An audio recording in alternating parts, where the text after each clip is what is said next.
Having just completed the HSC and in that strange sort of blurred stage between school and uni, my results looming ever closer, I realised I learned a lot on top of 6 subjects worth of content about myself, about stress and about resilience. So I decided to make this to share all of the things that I wish someone had told me 12 months ago about the HSC process. You will get stressed. For me, honestly, it was an awful year. I hated most of it. No matter what level of work you put in, be it bucket loads or none, you will feel an overhanging pressure that the HSC is always looming. And it's crucial for you to find as soon as possible the best and the easiest way for you to ensure that the HSC is not going to impede on your real life. You will never have to do anything like the HSC ever again, and like literally the millions of other school kids that came before you, I promise you that you will get through it. Do not let the HSC spoil your year. I feel like this was my biggest mistake. I feel like I let my schoolwork interfere with the things that I wanted to do and the person that I wanted to be. Last week I finished reading my first non-school prescribed book in 2 years. And although it may feel like it is, and although school may make it out to be, the HSC is so far from the most important thing in your life. For most degrees, it's a fast-track ticket to university. And so if you don't get in this way, in no way let that stop you from going wherever you want to go. I remember thinking, the HSC will be my study year, and I'll work like crazy, and I'll never come out of my room, and I'll get a great mark because that's how it works.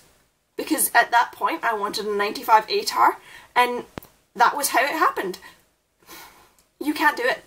It doesn't work like that. It's counterproductive to spend all your time studying. Your brain needs rest times and cannot study for 8 hours a day, despite what some certain teachers and study websites might tell you. Only you can work out your limit. Before my trials, I tried to study 8 hours a day, and by day 3, I was exhausted. And to be perfectly honest, I burnt out during my trials, and from that point onwards, I hated every second of work I did, even if it was a subject or a topic that I enjoyed. I just wanted it finished. And the worst thing is, when you rest, when you eat, when you socialise or watch TV to wind down, you find yourself faced with this overhanging guilt that this time could be spent studying. And that feeling doesn't go away. You need to stop, you need to wind down, you need to maintain those friendships that are vital to your well-being. You cannot spend all your time studying. Now, having said that, work. And I promise I'm not being hypocritical. What I mean is, don't do all your socialising throughout the year and cram your exams. Spread it out. Keep an even balance of everything, like a healthy diet. Everything in moderation. For God's sake, maintain summaries. And save yourself hours of toil at the end of the year. My summaries were golden, and made revision 1,000 times easier when it came to exams. Summarise your summaries. Chip away at the work all year, and the blocks are a lot smaller come trials. And, as a study tip, you retain more information about a subject by teaching it to someone else. My poor mum now knows more about legal studies and chemistry than she ever did or will ever need, but it really helped me to retain the information better than I ever would have done in reading my notes over and over and over. Talk to your teachers. Teachers are a precious resource now. They don't know everything, they might not know exactly what you need, and they aren't perfect, but they know how to make their HSC subject as easy as possible for you. Submit stuff to teachers for feedback on where you need to improve. Make time for a one-on-one chat about that concept that you don't quite understand. Ask for help if you need it. I know my school ran a mentor system, and if that's available to you, then make use of it. Talk about what's stressing you and figure out the best way for you to overcome that. Each person is unique and might deal with something in a different way to someone else. So where the education system may fail, your teachers are there to help you along the way. They really do just want what's best. Sometimes it's portrayed as if the HSC is the absolute pinnacle of your life, and especially this year is the single most important thing that's going to happen in your world. It isn't. It takes effort and work, and it's worth putting time into, yes. But the most important thing in your life is you.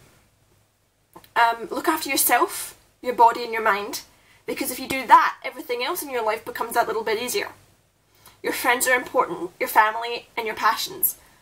If you want to write music, do it. If you want to write a book, do it. If you want to join a club, do it. You are more important than their HSC, and if you fall to pieces, so does it. And is that really all worth it at the end for a number that gets you on the fast lane to uni? No. Work hard, don't be stupid, have fun and look after you. It may feel like the HSC will never end, and I get that, totally.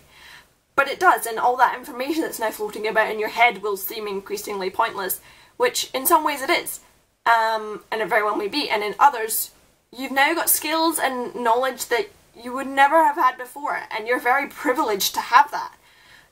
You now know more about your own limits, your desires, your goals, and your passions, and those things are what's important. Everything changes in this year. I can only wish you good luck, and if you have any questions about my HSC experience or want any advice in general, feel free to leave them in the comments. If any of this was of any help to anyone, it was worth making.